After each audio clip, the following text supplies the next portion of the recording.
Just before you hear him, I'm going to invite you to read with me Genesis chapter 15, verse 1. That's the text we have for the sermon today. After this, the word of the Lord came to Abram in a vision. Do not be afraid, Abram. I am your shield, your very great reward. Amen.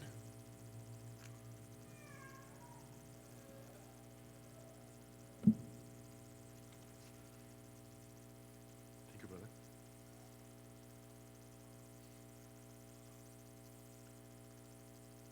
Good morning, church.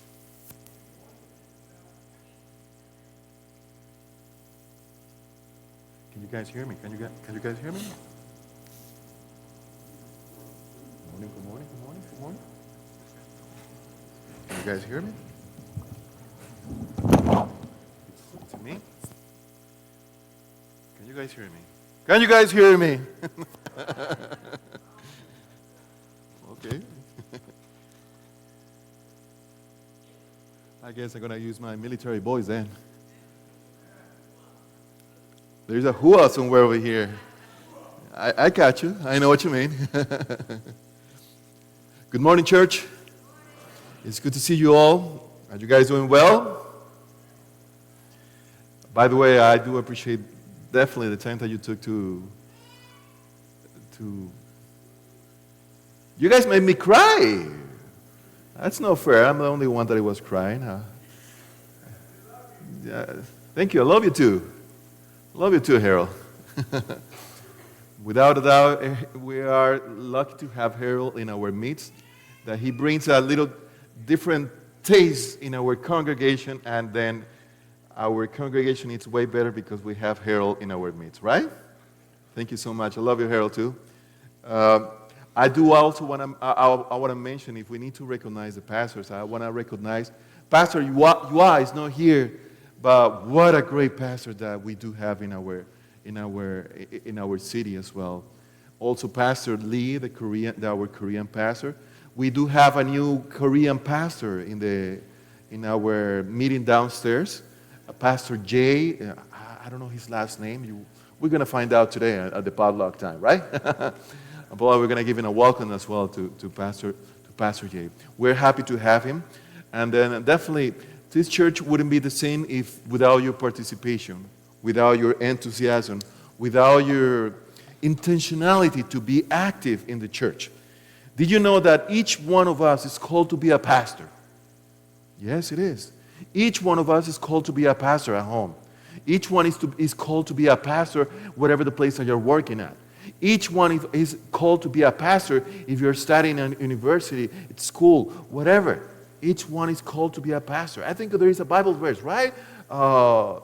March, that it says, you are a holy priest, holy nation. And that's the call that's the God that is giving us an invitation to each one of us. As we continue, I want to mention, Christine, could you please help me out with the slide that we kind of prepared for? The church is under a lot of changes, and then as I continue, I want to mention to you guys a plan that the church board has in mind, and then please let me know when it gets published over here. And then it's a plan in order to reach out to our young people. Can someone say amen for that? There is something that I saw when I was coming to Rockford. I saw so many kids over here. By the way, I think I saw one day I paused the Facebook thing, and then I count 70 kids sitting over here for the children's story, and then I say, well, that's the place that I want to go. And then of course, I have to consult it first with my boss. Why everybody's looking at my wife? With my daughter. And then asking, of course, my better half, my wife.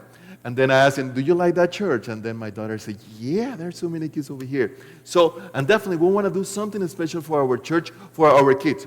Can someone say amen for that? If you guys notice over here, I want you guys to pay attention to this section of the spreadsheet that we have. Of course, it could be confusing. If you want to get this paper, it's outside. There is a plan that the church board leaders have in mind. And then, if you guys notice, we do have, like at 9:30, we have Sabbath school in our church. That's at the time when we have the English church, the English Sabbath school. We have Kindergarten, they have been pretty faithful at the time. We have a Spanish group as well. We do have the children's department, right, Teacher Irina? We do have the youth class as well. And then also we have the Korean class. But guess what? I wish that we could have at least half of the attendance that we have at this moment for the Sabbath school. We don't have people. And then I noticed that is the same case for the children's department. And it breaks my heart when I see the teachers that are making a tremendous effort to come out with ideas for the Sabbath school. They want to do something amazing. I see Craig playing the guitar, but it breaks my heart when I have only 2-3 kids in the whole class. So as a church, we kind of decided that we could come out with a plan, and then the church board decided we have a good idea. And then there is something that is going to be taking place in the soon future. So we are planning, and then once again, we're going to be open to different comments, accommodations, something like that. Your suggestions are well received. And then we're planning to have like a service in English, like a 9:45 to 10:50, and it's going to be right here, and it's going to be in English. It's going to be at 9:45 to 10:50. A sermon is going to be in Korean at the basement. English is going to be on the main floor right here. But then the heart of the church is going to be our Sabbath school department. Can someone say amen? Yeah, it's going to be our Sabbath school. So that means that we're going to have more participants for our all classes. So we're going to have class 4, all the children's department. How many classes do we have downstairs, Teacher Irina? 4 classes. So we are hoping that by making changes, we're going to have more participation in the mornings. The 4 classes, we're going to have the Korean, the Spanish, the English, Kindergarten, and there's also room for Korean people as well to join us over here. And then guess what? The Korean youth will be able to join the children's department as well. That will be great. So we're going to have a more packed Sabbath school department. And then after that, guess what? This is where the best is coming over here. We're going to have a time for a sermon. I will call it the third service. We're going to have a sermon. We're going to have a Korean like we usually have it over here.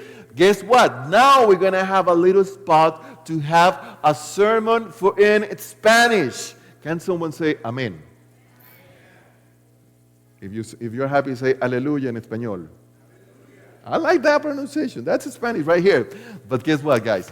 We're going to do something amazing. And this is the top of the ice cream. I mean, this is the cherry on top of the ice cream. We are planning to have at the end, our Sabbath school is going to have one of the biggest rooms. It's going to be well organized. It's going to be nice. It's going to be painted. I'm going to need your help, by the way. We're going to have a youth sermon. Youth sermon downstairs. It's going to be in English. It's going to be in the basement. So that's when we're going to answer so many questions like, for example, when they go to university, they get confronted with so many questions like, do you believe in creation? How come? We're going to be talking about evolution. We're going to be talking about pornography. We're going to be talking about different topics. We're going to be talking about abortion, different topics that the kids have questions. And then we need to acknowledge that. By the way, did you guys remember when we had a conversation with Pastor Sidlache over here, Dr. Sidlache? And then I remember that he just talked, and then he asked in such a soft way as he does, do you guys talk about sex at church? And then everybody was like, oh, yeah, the Bible talks about sex as well. And I think we should be able to address that topic as well for our youth in such a biblical way so they will understand and they will have a ground to stand on when they get to be confronted with so many questions. By the way, did you guys notice something over here? Can someone read the word that it's under youth sermon? Can someone read it? Say it again. Say it loud. Anybody knows what's MIQ? Whoever said it over there is the most important questions. It's going to be, that sermon is going to be in a way that it's going to be interacting with people, with the youth people. That's what we're planning to do. So guys, please pray for this. I mean, we're working as a church board, and then to see how it's going to be accommodated, how we're going to do it. But the main goal of this is, why, Pastor, why are you making such a big change? No, it's because we want to minister to our young people. That's the goal. We want to minister to our young people. Doesn't matter they're Africans, Korean, English speaking, Hispanics. We need to minister to that, and then we need to be intentional about it. And that's why we're making this change. I know that it's going to be a little bit more confusing. I know that it's going to create some kind of why. But keep in mind this. We're doing this because we want to minister to our young people. We want to do the best that we can. And then if there is a time that we could do something for them, it has to be when? Now. We cannot wait another generation, and then we got to do that as well. So also, by the way, if you guys want to have a copy of this, there are so many copies over here on the table. You need to get one of these. Also, next week. It's in the week after. The week after, we're going to have a week of evangelism. Pastor Andrew Spooner is going to come over here, and then he is going to have a message. We're going to have 2 weeks of prayers at the same time.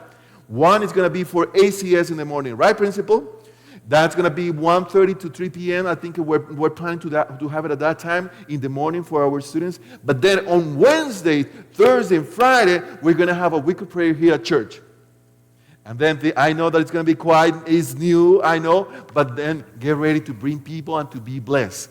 We want to have something amazing. If you guys notice, as you get one of these invitations, you just need to scan this QR code right in the corner. And that QR code is going to take you right away to this website. Thank you so much, Christine. Christine has been working so hard with this website. And they're going to have the whole information on when are we going to have this week of prayer. So, all the tools are ready. So as you guys exit, please take one of these invitations and keep them with you and share it with people, because that's the plan that we have in 2 weeks. So and then we're going to be working on this together. Are we clear on that, guys? Are we clear on that? That's the direction that we're going. So thank you so much for your attention. Let's go to the sermon. Let's pray together. Father in heaven, oh Lord, thank you so much for giving us an opportunity to be here. Lord, talk to us through the Bible. Talk through me. Talk through each one of us, Lord, because we need you, Lord, in this time. In Jesus' name I pray. Amen. I had the chance to meet Moshe. Moshe, it's a friend that introduced me to so many of his friends. Moshe is a Palestinian.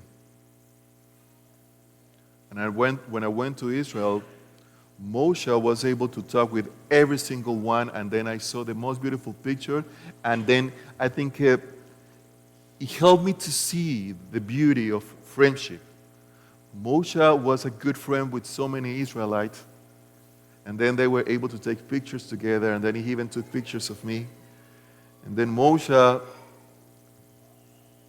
gave me the right view of love in diversity. He even gave me a gift, a toy for my daughter. Remember, Patty, the little monkey that I got from? A Palestinian gave it to me in Israel. And then they knew nothing about any kind of rivalry between Israelites or Palestinians. They just know that they needed to love each other. And then that's the kind of people that I saw in that beautiful country. People that love each other. Love each other. Without, if you are different than me, it's all right, but I still love you. And that guy told me so. When I was just driving with him, I remember that he took me we were by the shore of the Sea of Galilee, and then the guy, He couldn't even speak English, but I knew exactly, and I could feel his appreciation when he told me, "Come, come, come, come." And then he took me in a van, and then he showed me all Tiberias, and then he introduced me to all his Orthodox friends, and then I saw that God was working through this guy, and I was praising God for him. So, as we are talking today, it is a privilege that we have the liberty, and then definitely we have some peace. Brother Trevor, you mentioned that. And it is a privilege that we have peace, that we still have the chance to look at our Bibles, and then to look at God that is talking through each one of us. But it is important to realize that as we're talking today, so many people are suffering. I'm not giving any specific nation. I think we are all suffering. And I'm praying for these people as well, that God will show His hand, His protection, that He will give them comfort as they struggle with that situation they're facing at this moment. You guys know what I'm talking about, right? You guys know what I'm talking about. So, I would say we are living in a time that it's people are afraid. So the message that I have for this morning is titled, "Do not fear, believe in His promises." Do not fear, believe in His promises. As we start with this Bible study, I'm gonna mention to you guys. Did you know that in the Bible, the expression that is coming from God, "Do not fear," it's in the Bible more than 300 times? One of the scholars mentioned that it's about 365 times. I don't know if he was trying to make it fit right there, but God is trying to say something to us. Do not fear. Do not fear. Not to fear. God is giving us an invitation, and He's looking for each one of us. In fact, you guys remember the first time when Adam and Eve, when they sinned, what was the feeling that they had? They were afraid of God. And then God came to them, and then He said, "Do not fear, I'm coming to help you." And then we as a society, as a humanity, we're still afraid of God. You know, when I'm talking about fear, I remember when I was little, I think I was about 6 years old. I was playing in the streets. At that time when it was okay to play in the street, we were playing some baseball. How many of you played baseball when you were little? How many of you played baseball? Okay, so we need to complete the team. And then I was playing with that, I was playing with the guys, and then we just throw the ball, and it was my time to be on bat, and then I hit the ball so good, it was good. But guess what? The ball went high and high and high and high. And then he hit a taxi, a driver and a taxi. And then when he hit the car, I could see the guy, he just turned around and then he looked at us. I don't know what was going on with me, but then I was just frozen at the moment because I knew that the car was coming. And then he was coming in the direction, and then all my friends, as a good friends that they were with me, they just left me. And then I was just right there, and the guy just parked. They're saying so many things. If you do it again, and then I'm gonna spank you. I'm gonna do it. And then I was so afraid, and the guy just left. And let me tell you something. After that day, I was so afraid of all the taxis. Every single time that I saw a taxi passing by, I was afraid. And then I was in fear because I didn't. So that's the kind of fears that we have. But God today is talking to us, and He says, "Do not fear. Do not fear." But then some people might say something like that. "Oh, you know what? I've been waiting from God to do something in my life. I've been waiting on His promises that, I've been waiting so long that I'm afraid that He won't be able to come through with His promises." And then He says, "Oh, yes, I'm coming over here. Do not fear." God made that promise to Abraham. And then that's the Bible verse that we're gonna be looking at. So I'm just gonna invite you to go through your Bibles. Let's go to the book of Genesis. Open your Bibles, and then we're gonna go to the book of Genesis. We're gonna be looking at chapter 15. Book of Genesis, chapter 15, 1-5. And then we're gonna notice over here that God made a big promise to Abraham. Abraham was about to have a son. But then he was waiting for so long. In fact, Abraham has been waiting for that son since chapter 12. And from chapter 12 all the way to chapter 15, we have more than 20 years of waiting for. And then God comes to Abraham, and then he says something like this. And then let's read with me. Let's read all together. Okay, thank you so much. Chapter 15, verse 1, it says like this. After this, the word of the Lord came to Abraham. Are we clear on that, guys? Abraham, in a vision. Do not be, what? I don't hear you guys. Do not be afraid, Abraham. I am your shield, your very great reward. Question that I have for you guys. Why would Abraham be afraid of? Definitely had a conversation with God before, so he had some kind of relationship with God. Why he will be afraid? Why was he afraid of? Definitely, when God is coming, and then, of course, there's some kind of reverence, of fear for God. But I don't think that's the kind of afraid that he's talking about. That's not the kind of fear that is mentioned in the Bible. God has promised something to Abraham, and Abraham has been waiting. And then it got to the point of Abraham waiting for something that he was afraid that God wouldn't even fulfill his promise. Have you ever been in that situation that you have been waiting for God to do something, and then you're waiting, you're praying, and nothing happens? Have you ever been in that situation that you are asking for something to change in your life, something to change in you, something to change in your way of living, then you're asking, and then at the end you say, you know what, I don't think God is going to do something. That's the kind of fear that Abraham had. Abraham saw everything around him, everything was getting corrupted. Even his own family. They were worshiping different gods. And then Abraham heard the promise from God and said, you know what? I'm gonna make you're gonna have a son, you're gonna have a descendants, and they're gonna be special. And then Abraham saw everything that he was getting just bad around here. And then he said, nothing's gonna change. Everything is just getting bad. There is no way that it's gonna be fixed. In fact, 20 years ago the situation was better, and now it's getting worse.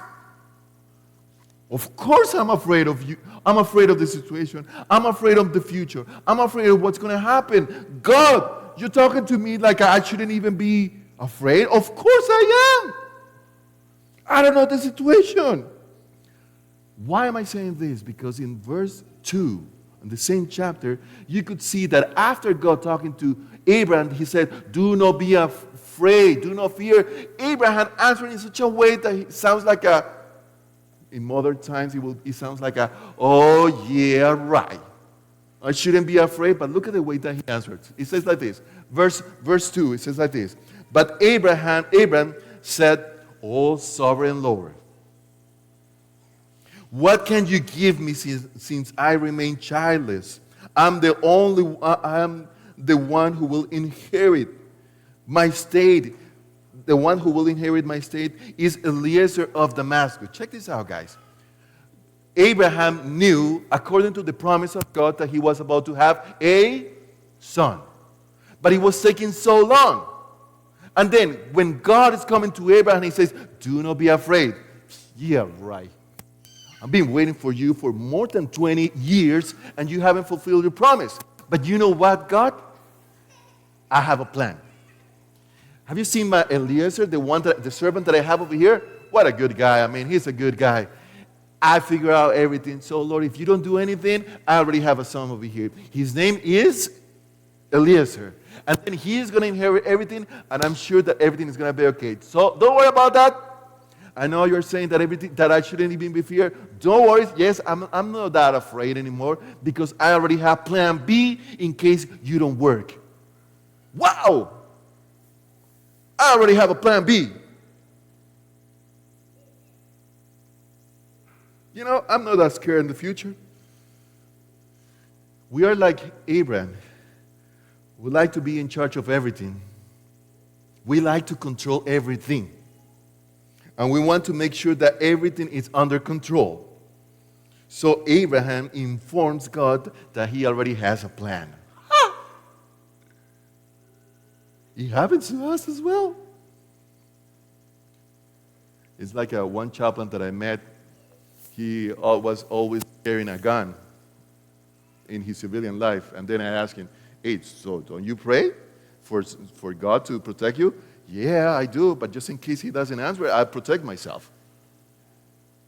We're kind of like that. And then that was the kind of Abraham. Do not be afraid. Yeah, right. I already have a plan. If you don't do anything, I'm going to do it myself. Because I learned that if I don't do anything in my life, nobody else is going to do it. Ha. Thank you for your promise, but I'm going to do my part. That was Abraham. You know, Abraham remind me of those little animals that we see every single time when we're driving in Rockford. You know, there is something that I've seen. I've been here for a year. Driving in Rockford is kind of dangerous, right? Are you guys agree with me? Where are you guys living at? I'm going to say it again. Driving in Rockford is dangerous. Yeah, there's someone over here. Every single time that I drive on the state, there is always an accident, and it's a horrible accident. But then I got to tell you something else. Driving in Rockford, it's even more riskier, it's even more dangerous because of the squirrels. Did I pronounce that right? The squirrels. I'm not going to say it. You guys say it. Squirrels. One day I'm going to get there. You're driving on Rockford, and there is always one squirrel on the sidewalk, right? There is always one. You're driving on Alpine. No, they don't get on Alpine. They get on Brandonwood. They get on the little street, and you think everything is going to be okay because there is no traffic. There is always one squirrel looking at you. And then you know that as you're driving closer, you think the squirrel know that he doesn't have to go cross the street. But then as you get closer, the stupid squirrel gets on the way. And then that's when the moment when you start driving like it because you don't want to kill the animal. And then that squirrel reminds me like Abraham. He gets afraid, he gets fear, and then he starts taking the decision. The problem is that he takes the wrong decision on the road. And that's why you see so many squirrels that have been killed by an accident. Because they take the wrong decision. They go on the wrong way. I don't know, we need to teach the squirrels in Rockford not to get on the road, right? We need to tell them, no, don't do that. When you see a car, stay on the sidewalk. But they don't do it. And that was the case with Abraham. Abraham was just waiting, and he was so afraid. And instead of waiting on God, he just jumped on the road. God, no problem, I have a plan.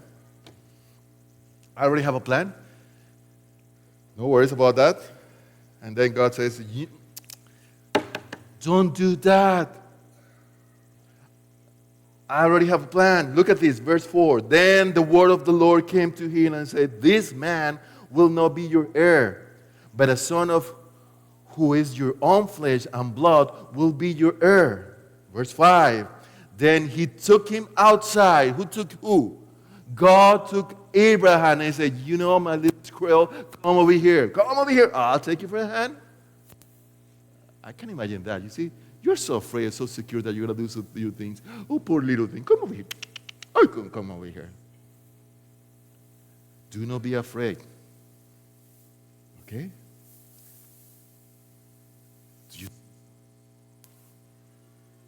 Yeah. Can you count them? No. By the way, do you know who created the stars? That was God. Are you waiting for a descendant? Yes, I am. But no worries, I already have a plan. Shh, shh, shh, shh, shh, shh. It's going to be your son. Out of you? Out of me? Yes, out of you. And then your descendants will be like the stars. You cannot even count them. I have a better plan. So, Abraham, Do you remember my promise? Yes, I do. Do not be afraid. Leave my promise. Do not be afraid. I have a better plan for you. Do not be afraid. It seems like everything is getting dark. It seems like everything is getting even worse around you. Your friends, your family doesn't care about you. It seems like you just went to a combat with the people from Sodom and Gomorrah. I know that you don't have a good relationship anymore with your son, with your brother Lot. I know it seems like you are alone, but you know what? Do not be afraid. I have a plan for you. Do not be afraid. And then everything like the stars, that's going to be your descendants. So shall you. And this is the great part. This is the great part. When Abraham was just waiting on him, he didn't have any proof, that only the word of God. He believed in God, and he was counted as righteous. Guys, I'm telling you today, this is one of the first definitions in the book of Genesis that we have. This is righteousness by faith. Abraham didn't do anything. The only thing that he did was to believe in God, and he was counted as righteous. That's our position towards God. So many times we are like, oh, I gotta do this, I gotta do that, oh, I gotta do this, and then I will be accepted. And then if I behave, if I do this, then God says like this, stop it. Just believe in my promise, and then that will be good enough. Lord, but I haven't been appreciated at church. You know what? I have such a great ideas, and they don't like me. I mean, I've been hurt my heart. Do you believe in my promise? I do. Do you believe in my promise? Then Abraham said, you know what? I do. I do believe in you. I got to tell you something, guys. Righteousness by faith, it starts in the moment when you believe in God. The situation doesn't have to look like that's why it's called faith. You don't have to see that it makes sense, but you believe it in your heart that God is going to do something, and that's called faith right there. You might see that your marriage is just falling apart little by little, but then if God is saying something, I'm going to take care of you. Do not be afraid. I'm going to be your shield. I'm going to be your great reward. And then you say, Lord, I don't see anything in my neighborhood, in my house, in my relationship, but if you say something like that, I believe, I'm going to decide to believe in you. And then that was it. That was good enough for Abraham. And then God even said, you're counted as a righteous just because of that. Wow! It was that important that even in the book of Romans, let's go to the book of Romans. The book of Romans, chapter 2, verse 2 and 3, says something like this. This is Paul talking to us. If in fact Abraham was justified by works, he has something to boast about it, but not before God. Verse 3, what does the scripture say?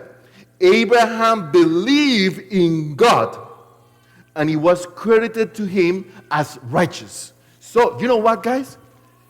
Something important right here, that if you believe in God, you're going to be counted in heaven as a person that is righteous, as a person that hasn't even committed any sin, because you believe in God. That's what the Bible is saying right over here. So many times we do, as a Bible believers, as a religious people, we make so much complications. We put so many little checkpoints that we forget the important thing. That is, by believing in God, believing His promises, believing what He's going to do in your life, it's going to be good enough. And God says, you're righteous. Right there. But guess what? In the same chapter, in the book of Romans, chapter 4, verse 23 says, these words, it was credited to him, were written not only for him alone, talking about Abraham, but also for us, to whom God will credit righteous. He's talking about us as well. So if you're living in a neighborhood, if you're living in a planet that is just full of words, that you don't see any solutions, that you see that it's problem after problem, that it's getting everything worse and worse, that your marriage is falling apart. But then if you say to God, God, you know what? It seems like everything is getting worse, and it's true, but I'm going to decide that I believe in you. That's when you exercise righteousness by faith. That's the faith that we have. That's the faith that do something in your life because you believe in God. And it was not only for Abraham, it was for us as well. Verse 24, but also for us, to whom God will credit righteousness. For us who believe in Him who raised Jesus, our Lord, from death. That's the crazy part. You just need to believe in God. You just have to have such a way to believe in God that your life will be transformed, believing in His promises. That God will do something because God is able.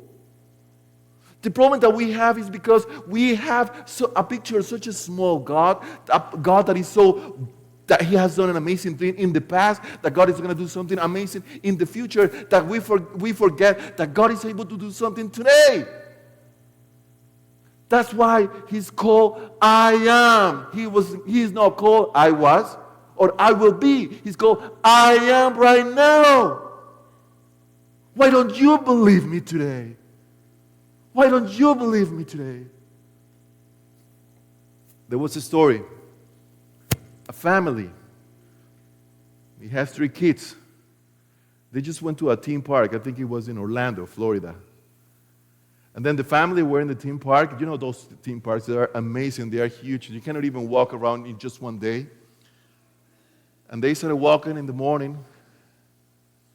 They have kid number 1, number 2, number 3. And guess what? They just turn around and they just realized that kid number 1 and kid number 2. The 3rd kid was lost.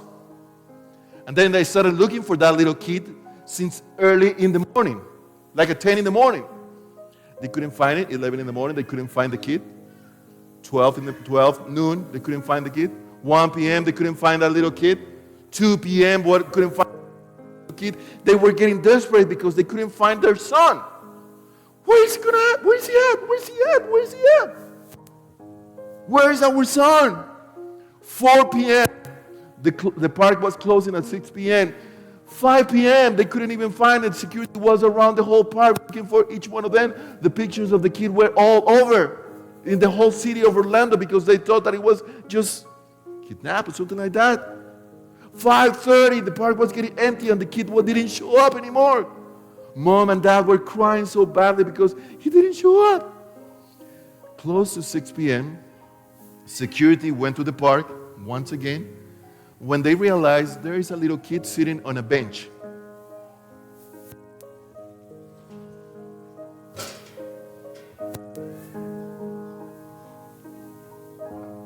Because he was small, he couldn't even reach the floor.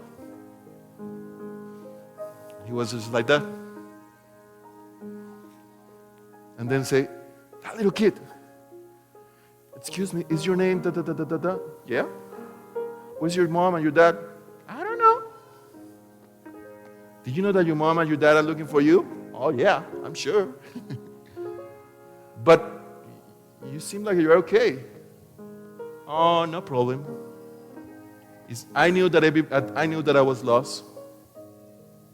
I knew that everybody was the park was getting empty. But my dad told me that if I get lost, that I just needed to wait, that he will look for me. I'm just waiting over here because my dad will come. And then he's going to get me. By the way, it's getting dark over here, right? And that's the kind of faith that we need to exercise. It's getting dark over here. The planet seems like it's upside down right now. We are in war after war. Moral families are falling apart. People, they don't care about God anymore. It seems like it's getting dark in the park. And then that little kid that he was just waiting over there, instead of getting worried, he just realized, my dad told me that he was coming. So I believe so. The whole security was amazed of the fact that the kid wasn't even crying because he trusts his dad. He believed his promise. And then he said, my dad is coming. My dad is coming. I know that my dad will come for me. He said so, so I believe that. He told me that if I ever get lost, I just need to sit down in the place where I'm at, just waiting for him. And that's what I'm doing right now. Guys, friends, God is coming. God is coming again. Yeah, somebody say soon, right? God is coming. Singer, everything seems like it might getting dark. Mental health is all over. Seems like a marriage, nobody cares about that. No, who cares about God anymore? It's getting dark. But Daddy said that He will come. And that's the kind of faith. Do not fear. Believe His promises. God will come again. So my friend, if you ever been in a situation that you grew up in a place, you grew up in church, and then you heard that story, oh, God is coming, but for some reason, you left church because you're tired of waiting that, and God doesn't even show up anymore, I'm telling you today, God is still on time, and He will come. The park is getting dark. It's getting cold. It seems like we're getting alone, but God is coming. Do not be afraid. Believe His promises. That's what He's trying to say to us. Do you remember when Jesus said something like this? Do not let your what? Do not let your heart be afraid, be in trouble. Believe in me. I'm coming again for you. Standing on the promises. That's how we live. Day by day, believing that He's going to do something. That's the kind of God that we have. You might not be able to reach the floor. You might not be able to understand the whole situation. You might not understand the whole conflict. But I'm telling you, Daddy is coming. Daddy is coming. And I'm hanging out to that. I just want to grab myself to the hand of God, to the dress like that woman. Lord, if I could just touch your dress, that would be good enough. And I'm telling you, that's the same situation for us.